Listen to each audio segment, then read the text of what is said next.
So good evening, everybody. You're all very welcome to another programme with us, with Social Rights Ireland and with Peadar O'Donnell Socialist Republican Forum.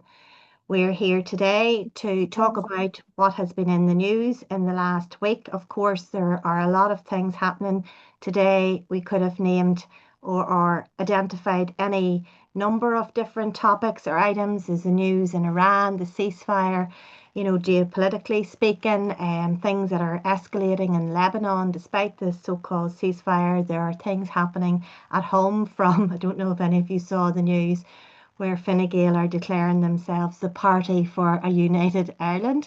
So we could have analysed any number of articles today, including latest news that the Phoenix publication is gone. It's gone into, I think it's receivership as well. So it just goes to show you how independent news struggles actually to survive and how our voices struggle to be heard. So it's great to see so many people here this evening. Thanks very much to you all for coming.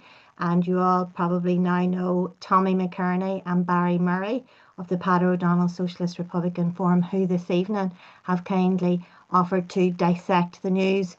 So we've yet to come up with a formal name for this new format of a podcast, but we have a tagline that says, "You've heard the news, now here's the truth." And without further ado, I am going to share on the screen the Guardian article that I will read and that our panelists will discuss. So let me do that. Can everybody see the screen? And I'll read it very quickly. So if I can get it to scroll up or down. Yeah. So disorder in Belfast, stoked by those who would struggle to find the city on a map. Northern Ireland's Justice Minister says online bad faith actors have incited racism in city after knife attack. So this is according to The Guardian, and there's a little clip there of a bus on fire, and it goes like this. Violence in Belfast that forced families to flee their homes on Tuesday night was fueled by online commentators who had struggled to find the city on the map, Northern Ireland Justice Minister has said. The condemnation by Naomi Long came as a UK cabinet minister said that Elon Musk has also had a responsibility not to stoke grievance. The billionaire owner, he's now a trillionaire, owner of X, had used his own account to share images of a horrific knife attack in Belfast on Monday and had amplified far-right messaging about it. A clean-up operation was underway in Belfast on Wednesday morning after violence by mobs of masked men forced families to flee their homes, in some cases in armoured police vehicles.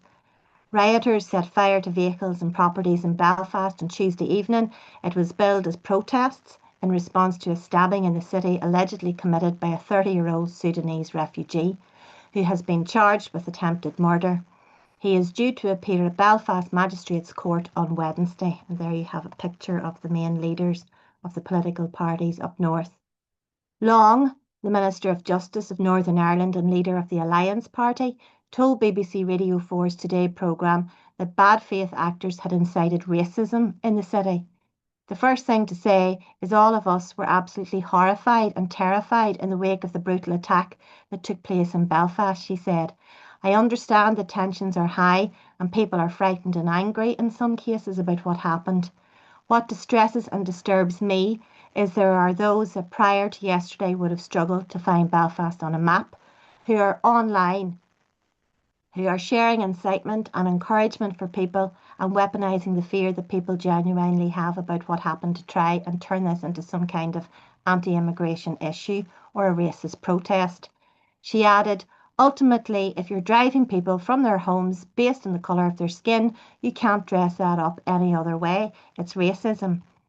Anna Turley, a Cabinet Officer Minister and Chair of the Labour Party, also said social media was playing a role in increasing the tensions, adding, I think there are bad faith actors who are sitting often many, many miles away. It's easy for them to stoke these things up. Asked if she was referring to Musk, she told Times Radio he's not living in the kind of communities where we're seeing this kind of activity. He's not at risk. He has a responsibility. Everyone in public and civil life has a responsibility to call for calm and not to stoke grievance or hatred or division or tension that puts vulnerable people and our communities at risk. Musk, a vocal supporter of far-right activists in Europe, including Stephen Yaxley Lennon, who's known as Tommy Robinson, shared commentary by figures including Rupert Lowe, a hard-right British MP, who said millions must go, under an image of the Belfast knife attacker. Detectives have said there is no indication that the knife attack was terror-related. The Police Service of Northern Ireland has launched a critical incident in response to the attack, which was captured on video and appears to show a man stabbing at the head and neck of someone lying on the ground. Earlier on Tuesday, police revealed details on the arrested man's immigration status and how he had travelled to the UK. He entered Northern Ireland across the Irish border in February 2023, having flown to Dublin from Paris. The suspect claimed asylum upon arrival and in September 2023 was granted leave to remain in the UK until 2028. The events have once again prompted calls by those on the right for restrictions and checks to be placed on movement across the border between the Republic of Ireland and Northern Ireland. This is on the government's plate, Carla Lockhart, a DUP MP, said of the violence this week in Northern Ireland. Pressed on the Today programme a number of times to specifically condemn the burning of families' homes, she replied, "I condemn all violence." Now, Tommy, we looked at Carla Lockhart's response to and her involvement in the Scarva counter demo last week, but to that in a second. We'll maybe start where we are going to try to start every week as a matter of routine with the headline. So what do you make of the headline? And then I'll let you go ahead and give a general analysis of this representation of what is happening or has happened in the last week. Well, for a start, disorder in Belfast stoked by those who struggle to find a map on a city. That's, I think, somewhat misleading. The essence of the troubles didn't lie in outside actors, no matter how ill-informed they were. In some ways, what that's attempting to do is to distract attention from where it really lies. The fact is that, for a start, it was a brutal attack by this person on a man in Belfast. There's no denying it. It was a vicious, brutal attack. But. That's not to say that he was representative of any community, never mind the migrant community. The fact is that this happened on a Monday evening. By Tuesday evening, there were hundreds of masked individuals on the streets of Belfast, masked, wearing black clothing, almost black uniforms. And not only that, but they were equipped, it turns out now, with lists of houses where migrants or people from not born in Ireland lived. And as well as that, we're finding out that by early Tuesday morning, these lists were circulating, and not only that, but lists were circulating of where protests were to be held. So it's impossible to believe that this happened spontaneously, that it wasn't planned, it wasn't a contingency plan for such an event, that we had bad actors. If we're talking about bad actors there are, but we don't have to look outside the 6 counties in Northern Ireland to find bad actors. The bad actors were prepared and ready to go. Now, coincidentally, not even coincidentally, but the vast majority of these incidents happened within loyalist, unionist areas. Well-known fact is that in nationalist and or Republican areas of Belfast, there was little or no disturbance, and where it did happen, it was quickly crushed.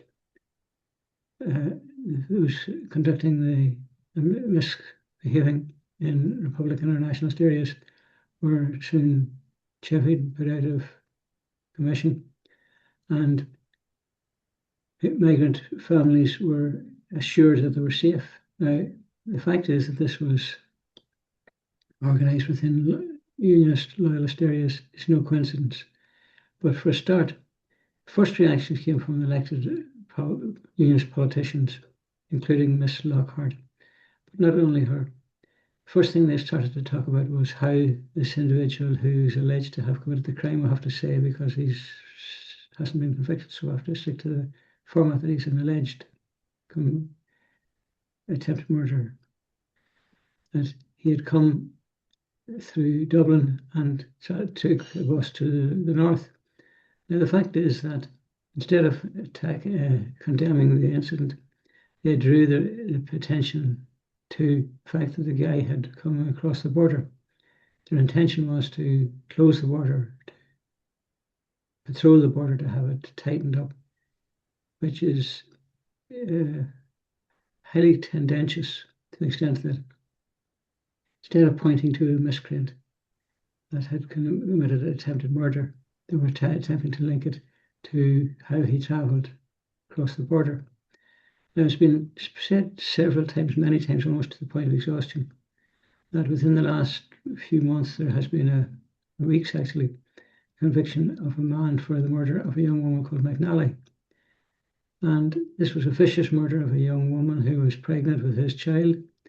And there was no similar uprising. There was no attack on white men's houses or anything of that nature. In fact, there was hardly a protest at all. So it's not the first time that this type of incident has happened. The effort was conducted by organised thugs, and it's not the first time this has happened in the six counties, because we've had pogroms in the past, and let's face it, this in the streets where houses were burnt, it was a pogrom. Now, it's maybe not on the same scale as it happened in the past, but when you have people going around house to house, pulling out,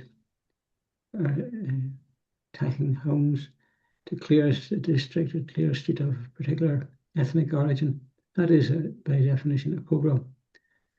So what is happening now, I think we've got to also be clear that when we talk about racism, it's racist. It is undoubtedly racism. It's been orchestrated from within, and it happens in unionist working class areas.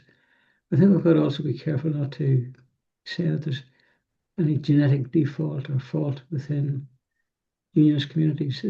They've been misused, misdirected, and abused.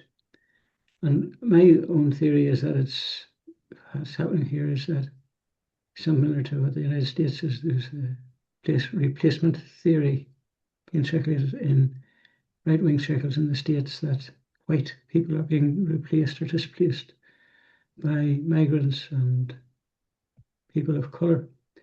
To some extent, in the six counties, we have the fact of demographic change, which is happening rapidly. And therefore, there's a fear that the unionist position is going to be undermined by increasing population opposed to the union, and therefore this has been exploited. So the fact is then, as well as that, is that the six counties, we're seeing some of the most appalling social conditions. Housing is a problem. Unemployment is a problem. Lack of opportunity is a problem. There's the closure of industry over the last 30 to 40 years. And instead of addressing the issues created by capitalism, frankly, we have austerity imposed on us. We have a malfunctioning assembly. We have a British state controlling six counties, which is inflicting punishment on its own people in Britain, but to an even greater extent, inflicting punishment in the people of the six counties, cutting back on their budget, and how the budget there is frankly not used very efficiently. But we need housing, we need employment, we need standard of living, that people are not prey to the mischievous, evil prompting from these mal actors that exist within the six counties.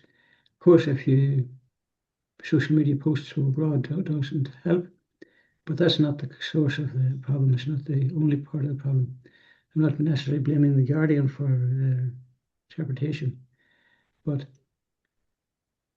it's beside the point. It's just not directly addressing the issue, which is, frankly, it is a racist problem. In the past, it was sectarian. These agencies at one time decided to expel Catholic people from their homes. Now they've decided to expel migrants. And if they once got rid of all the migrants, then presumably the attention may turn back to where it used to be for so many centuries in the past. But I think we've got to look at not condemning or explicitly looking for the defects in working class areas, but to look at the solutions, how we improve it. We've got to demand housing, we've got to demand employment, we've got to demand a better education system, everything that will improve their quality of life, give them an option. Hello, Tommy. Whenever I first read the article today, what struck me was that all those who were asked to comment seemed to be in agreement. Now, maybe they were just happened to be all asked the same question about the role of social media. Is it enough to explain these riots just by pointing to social media? Because when they point to social media for stoking up grievances or anger, what are they not pointing at? You've said it, but I mean, none of those who were asked for comment, who are supposed to be public representatives, political representatives, none of them named any of the things that you have named, like, the social conditions, the material conditions of the angry people. And also, like, why do messages online, social media messages resonate in particular with working class communities? I think it's wrong to lay the cause at social media. Social media is the current method of communication. There was no social media in '69, there was no social media in the 1920s. I mean, how do we explain that away? It's something else. Word of mouth goes round. Social media might assist with the delivery, but even before social media was available, these deplorable pogrom style attacks were happening and routinely happening. Belfast in the 1920s was uh, diabolical. In the 1930s, in the 1960s, similar things were happening. So we can look at social media, of course, doesn't help. It spreads the message faster. But at the same time, it had been orchestrated long before the social media, even before this ghastly incident in Belfast where the man was attacked. Certainly, something like this, there'd been a contingency plan led, because nobody turns out 200 or 300 men in black clothing, black masks to attack. And again, the next night there was a confrontation with the PSNI, very disciplined attack on the PSNI. And it was quite obvious that the people that were doing it, making the attack in, I think it was Newton Ards, or Newton Abbey near Chimney Corner, sorry, that they were anything but spontaneous or random. They knew exactly what they're doing, and I saw a film of it for a fairly lengthy time on BBC, the news channel, and on Sky News. And certainly, I mean, they didn't give an inch to the police. They were throwing rocks and burning bins. It was well organized, disciplined in all the wrong way. But that doesn't happen overnight. So it's not, social media is, if you like, it's a scapegoat, it's a convenient scapegoat. Things are much more serious and fundamental than looking to social media. We could close down social media, and what else would change? But even though social media and perhaps mainstream media had slightly different um, messages in, how they were presenting the riots, depending on which social media or which mainstream media were in concurrence. They, said they were these racist thugs and it was terrible and it was attacks on migrants. And then there were different interpretations from Republican areas and different responses from Republicans and to unionists or to loyalists. But one thing they both had in common is that they both exploded. The news exploded, whether it was social media, Facebook, Instagram, YouTube, Twitter, both, and BBC News. They exploded. So it doesn't seem, like you say, it doesn't seem like an accident. And you don't often see that because you look how for so long, for 2.5 years, we've been crying out through social media and trying to bring the mainstream media's attention to a live stream genocide, but mainstream media won't pick up on it. So I'm maybe going to go to you, Barry, on that issue.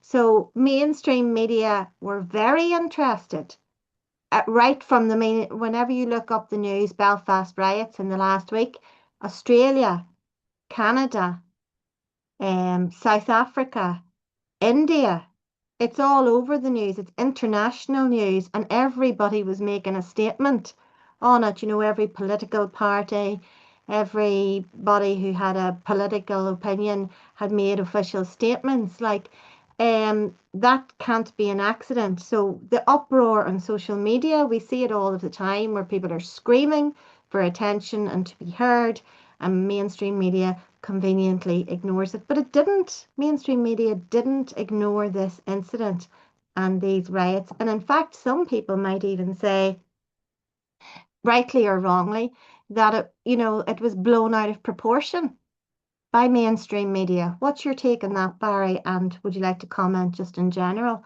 Well, on this article? it's interesting, of all the millions of words that have been spoken about this incident across the world and in social media and mainstream media, not a single commentator asked, why did this happen? Why did this man carry out this atrocious attack on what seemed like an innocent victim? Was this man unwell? Does anybody know what this man's history is?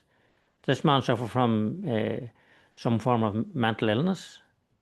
Was he intoxicated at the time? Was he on drugs? I mean, it just seems to be that it's a racist incident. That's it. And then when the riot started in Belfast, that was something that was made for great TV, made for great reporting, and it also the burning of buses and the burning of. I mean, sure, anybody could burn a bus or a car. I mean, that doesn't really take a lot of uh, sophistication, really. The other thing is that it was masked men on the streets, and it was juxtapositioned with uh, peace. The peace process. Is this the almost suggesting that it might possibly be the end of the peace process? Are we going to be drawn back into all of this trouble again? And nobody attempts in any of the articles that I read. I didn't read as many as was out there, but I mean, in the general, you'd get it somewhere. I mean, nobody went back to, what's the cause of all this racism in the first instance? I mean, the racism didn't start with social media. Racism didn't start with this lad attacking somebody in the street. I mean, racism is endemic, not only in the north, but obviously in the south of Ireland, England, America, and in fact, all over the world. And I'm sure, we're looking at white to African and Asian color skinned people, we see that type of racism. But I mean, there's racism also between, Africans. There's racism between Africans, dark skinned people, and brown skinned people. There's racism between Asians and Africans and Asians. There's all kinds of racism out there. Uh, and it's nothing new in humanity, and it probably has been something that has existed within humanity from we came out of the trees. So the thing of it is that, once again, we're everybody and all the newspapers and on all the media is writing about the consequences, but they refuse point blank to examine the cause and the reality of what racism is and who uses it and who does it benefit and why is it used in that way. And this is something that's very important. I mean, okay, it's nice to see. Well, it's not really nice, but I mean, it's attractive to see headlines condemning thugs on the street. But that's not really the question. The question really is, why is there thugs on the street? Who allowed them to be on the street in the first instance? Who encouraged them to be on the street in the first instance? I mean, in the case of Belfast, there's no question that it was the UDA and the UVF was behind that. Everybody knows that. Like that's not. There's no question, no doubt about that. And if we know that, we can be certain sure that all of the intelligence agencies in the north knew that as well, and would have known it was about to happen and would have been monitoring whatever they need to monitor to see it. I mean, I don't think they were even too discreet about it. And I mean, the confrontations between the police and the so-called rioters wasn't really very serious. Like, I mean, the cops sprayed them with water to wash any potential forensic evidence off them. I mean, there was no rubber bullets fired. There was no CS gas fired. I mean, had that been a political demonstration by nationalist stroke Republicans, socialists in West Belfast, I can assure you there'd have been a bit more of a response. There would be no standing back anyway, that's for sure. So I mean, it suited the media, and then I mean, it has no legs, and the media recognises it has no legs too, because once they put 200 people on the street with masks on them and burning people out of their houses and burning cars, it lost any credibility that it had at all, and everybody knows. Like the demonstration in Belfast, then there on Saturday last, 3,000 or 4,000 people. I mean, that demonstrates the thing clearly. I mean, they're a minority within a minority, and colonial settlers, planters within the 6 counties. Uh, this is what they do. This is what they've done, as Tommy pointed out, for since 1922, since the 1920s. It's nothing new, and they're also politically very likely trying to align themselves with the Nigel Farages of this world.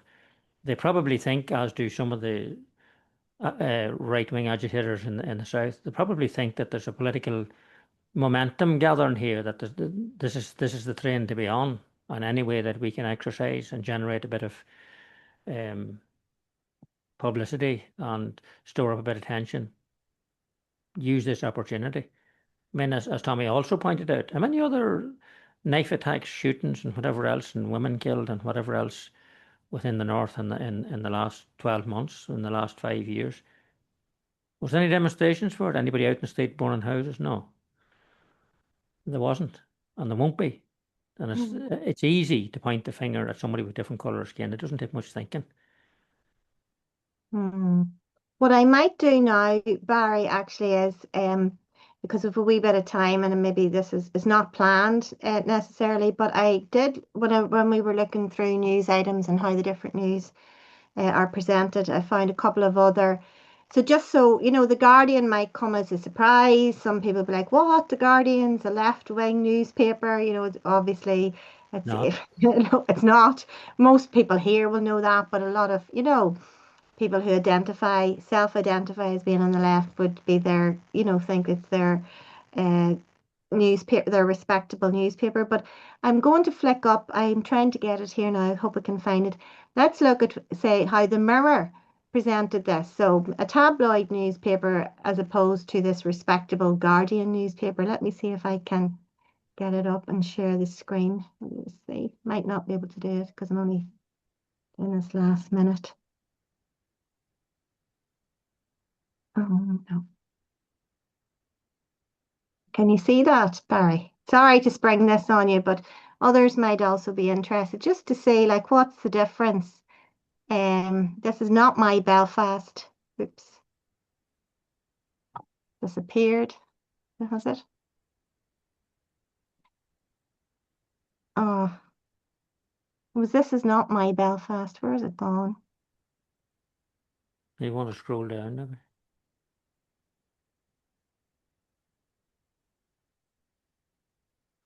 Mightn't let me. Maybe it's a paid thing or something. Uh, yeah, have to be signed in. I must have just got the headlines there, but I got another one as well. Again, just bear with me. Where is it? And it was from this. Can move this out of the way.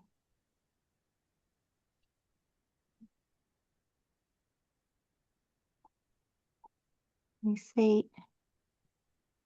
Belfast burns again. This is a different one. Sorry, it's not the Mirror. The Mirror is still scrolling for me. If it comes up, I'll come back to it. So this is the Morning Star, which is considered a socialist publication. So don't know if you've read it, Barry, or if anybody else has read it, but Belfast burns again. Let's look at the sensationalism around the headline, the tagline. Recent violence in Belfast was not spontaneous, as seems to be the way it's been interpreted here this evening. It was built on years of failure and political neglect, argues Stefan O'Neill. Again, the dramatic image of the riot police, scenes of chaos, the sensational words. If it's okay, I might just read this quickly. How do you feel about that, Barry? I'll read through it. On the night of June 8th, a man was stabbed outside apartments off Kinnard Avenue in North Belfast. He lost an eye and is in critical condition. A Sudanese man has been charged with attempted murder. Within hours, a video of the attack had gone viral, and by Tuesday night, hundreds of mass protesters were moving through Belfast streets, burning buses, cars, businesses, houses, targeting ethnic minorities. Don't tell me I can't get the rest of it. Hmm. No, I think I could. I must have only been able to access it. Yeah, you Sorry, have. just click on the. Oh, Just go yeah. down. Just click. Yeah. Okay. So sorry, this is a bit impromptu. While the brutal attack and the riots that followed have been shocking, they're not surprising. Race hate crimes in Northern Ireland have reached their highest recorded level since 2004, with nearly 1,500 offences in the year to March 2026. Following on from last year's racist riots, this last week is not simply a spontaneous eruption of working class anger. It is organised, it has happened before, and it will happen again. The vast majority of the violence took place in loyalist areas of Belfast, with sporadic incidents elsewhere across the north.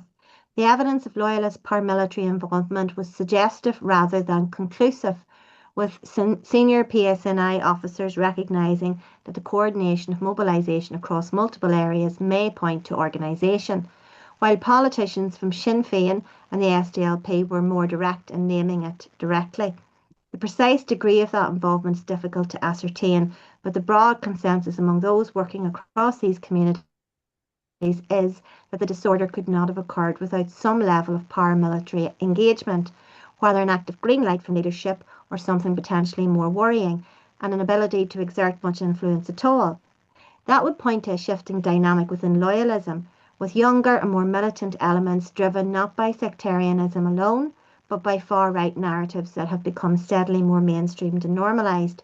But as with previous outbreaks, the pattern is familiar. Early caution about naming loyalist paramilitary involvement, which is only to be confirmed later when the flames have abated.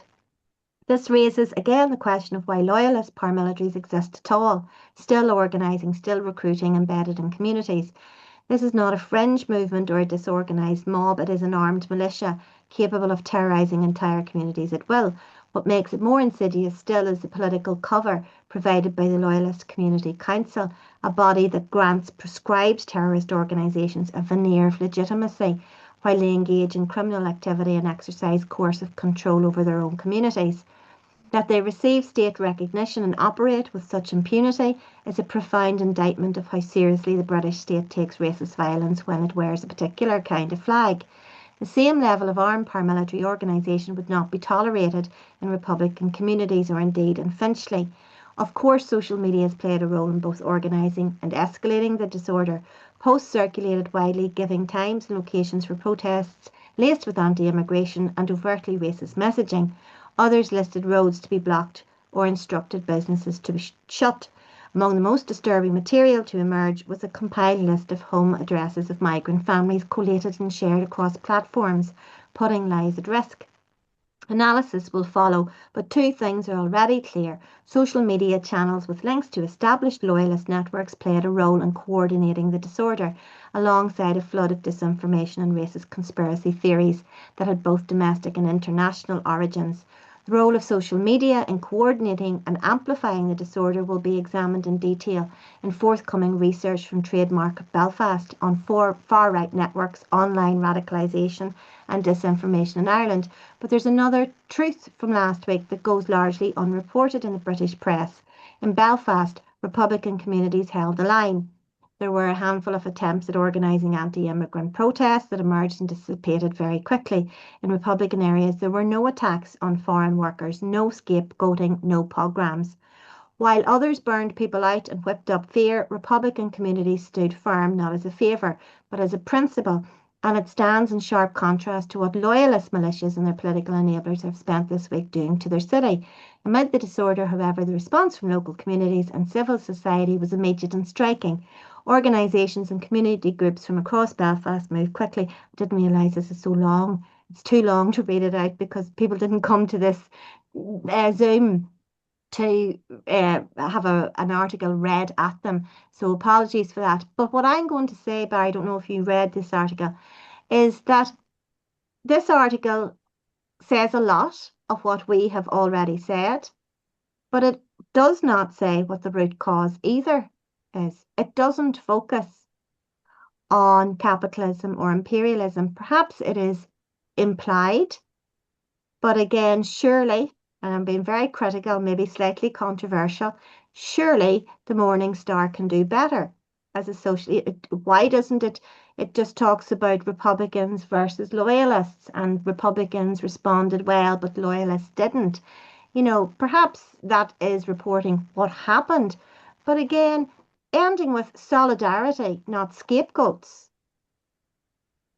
I mean, is solidarity going to save us from capitalism? Well, I don't think so. Tommy wants to get in there anyhow, so go ahead, Sure. Tommy.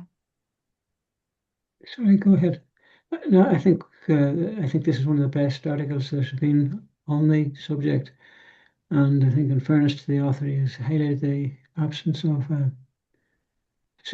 problem with social conditions in the city. It's not. We can't de-link the reality of the lack of progress within 30 years of what they call a peace process, which is in fact a pacification process. We can't de-link that from high levels of racism particularly within loyalist areas. And I mean, it's a lack of education, it's a lack of understanding, and it's also an alignment with imperialism and an alignment with being planters, effectively, and colonialism, and an occupation within the six countries that still goes on. And they seem to want to align themselves with Israel, of all people. I mean, it seems incredible that they would. So, I mean, they can't and wouldn't identify with the Palestinians. They won't identify with any liberation struggles. I mean, the thing about it is that, reforms will not capitalism break. But the reality is that we have to work with transformative reforms based on a revolutionary program. I mean, there's no way that you can't go along and point out all the problems with imperialism and capitalism and not assist people's lives on the ground today. I mean, the ending of capitalism and the ending of imperialism is someday maybe, but people's lives are now today, and that's the type of thing that we can't ignore, because otherwise you won't have anybody beside you. You won't have, and we're not going to be able, no matter how politically aware or how radical we are or how revolutionary we are, or no matter what form of resistance we and Dow or whatever, unless we have the people with us, we're going nowhere. And it's clear that the loyalism is on the road to nowhere. I mean, and the demonstrations on the street over the last week or whenever there was, I mean, it's horrendous. I mean, it doesn't do them any favours. And I mean, you have to remember that the majority of them are from working class areas. I mean, the captains of industry are rubbing their hands with glee because once again, there's no chance within the people. And again, that's the point that needs to be brought out here. There's no chance of the working class Protestant people and the working class nationalist Republican people in the West Belfast and other areas coming together, or any part of the north for that matter, coming together, as long as those types of divisions are fostered, and no explanation as to why they happen. That's the key thing. I mean, at least in that article, from what I've seen of it, there's some attempt to put a bit of sense into what was happening, some context. You know, if you go, probably if you went to the Daily Mirror, we didn't get to read it, but I mean, I can imagine the Daily Mirror article would be sensationalist. It would be using all this sort of horrific, terrible, all these words, and no explanation as to what happened, or no question even. I mean, sometimes you mightn't have an explanation, but at the very least you could ask a question. Is this caused by? But none of that, nothing like that happens. You know, I mean, at least there's some attempt in that Well, article. I would say that the three articles, I would have to say, suggest that loyalist violence is mainly due to far-right extremism. But But it's not. surely it's not, and surely that's what I think is lacking in all three articles, that nobody has said that loyalism is historically a counter-revolutionary force tied to imperialism. You know, the Yeah. solutions, yes, public housing, stronger unions, welfare, they might address real problems, but they rely on the same British state that upholds But it imperialist doesn't rule. matter. It doesn't matter, Ocean. You see, you are where you are. We don't have power. We don't have power, and we don't have the levers of power. So what we have to do, what the great Lenin did, and many others since him, is to build a parallel system that uses that power, but uses that power to the benefit of the people on the ground, and to build within that. You don't have any choice. You're not going to smash that power and then build. That's not going to happen. But is it not better to argue that racism and fascism can't be defeated through reforms or appeal to solidarity alone? That also, isn't this what we're about? It's about revolutionary organisation as well, anti-imperialist national liberation. It's about the overthrow of the capitalist imperialist state. Oh, You know, absolutely. and if we don't put that message out as socialists or socialist republicans or communists, well then if it's nowhere and it's not said at all, I mean, I think it was a missed opportunity is all. It's just a part of this, I suppose, dissecting the news is to look at what's been said, but also what's not being said and why not. And we can understand why some things are not being said by the Mirror or by the Guardian. But, you know, I think we need to always look at ourselves as well as socialists and critique ourselves as much. But mostly it was about looking at the Guardian, the news, how it was conveyed. And also, again, similar to last week's article, if you remember, who was asked for comment? The political representatives were asked for comment. No, nobody from the local communities were given a voice. There's no passing the mic there, which reminds me of the time I need to pass the mic over. I think, is there any concluding points though, Barry, that yourself or Tommy would like to make before we end the actual recording and go to a Q&A? Well, I think that people need to understand that what we're talking about here is, building a revolution. And building a revolution isn't a revolution. You just can't have a revolution tomorrow, flick a switch tomorrow morning and say, okay, now let's have a revolution. We have to build for that revolution. We have to build for change. We have to build through transformative reforms and progressive thinking. We have to build for a position whereby the state is confronted and whereby people feel empowered to confront that state.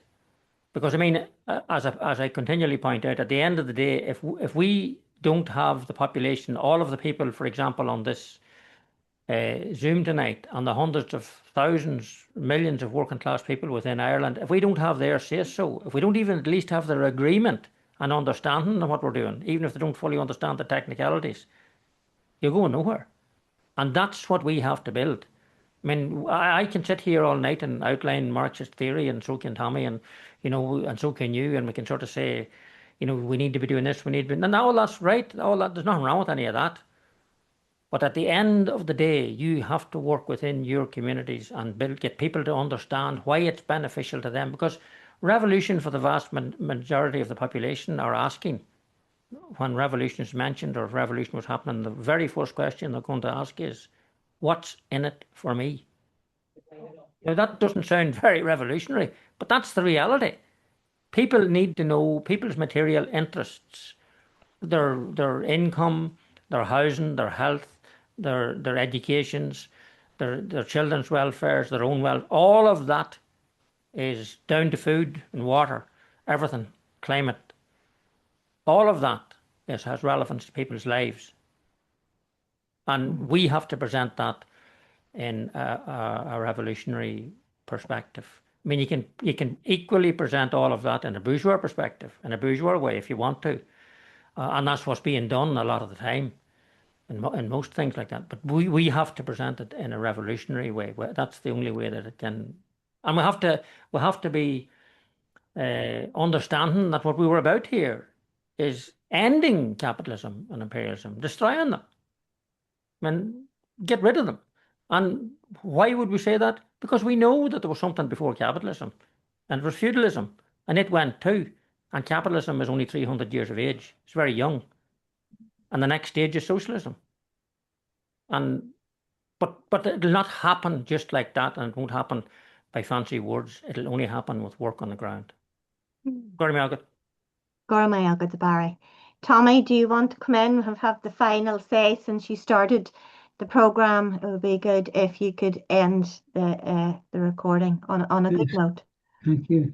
I think, listen, it's not all doom and gloom because we had a good turnout in Belfast there on Saturday opposed to racism, and also the strength within the Republican communities as well. So it's not all doom and gloom, but I think it's also important that we have a sharp analysis of what happened. It's not just nasty, bad Protestants. It is actually misguided working class people who are being taken advantage of. People that have at their heart, in essence, are decent people misused and misguided. And we've got to keep that in mind.